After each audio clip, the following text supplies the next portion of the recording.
مەلەفی ئەمنی تا ئێستا لە لای مکافحەی ئێرهابە دژەتورەری عراقی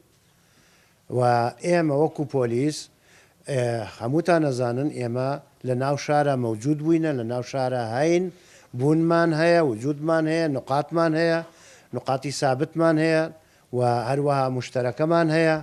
ئێمە لە ناو شارە مەوجودین و هەمووشتان ئەیبینن و ئەزانن ئەو نقطانە لەوەیە و ئێمە تەنسیقی باشیشمان هەیە و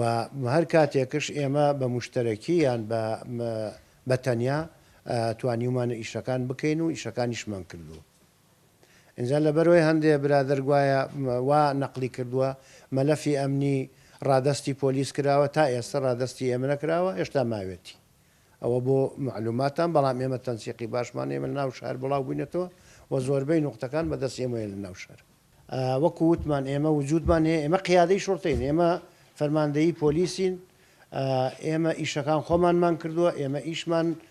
هەمووتان نەزانن چۆنە و لە ناو شار و کۆمەڵێ نقات هەیە بەدەست ئێمەیە لە ناو شارە ئێمە وەرمان کردووە و بە مشتەرەک هەمانە و دەرچوونیشمان مشتەرەک هەیە هەموو شتەکان ئەوە نەبێ ئێمە، بەڵام ئەوان وەکو باسم کرد ڕنگ بێ لەم نزیکانە مەسەلەن کە دەربچن مەلەفی ئەمنی حتمما تەسلیمی پۆلیسەکرێتەوە.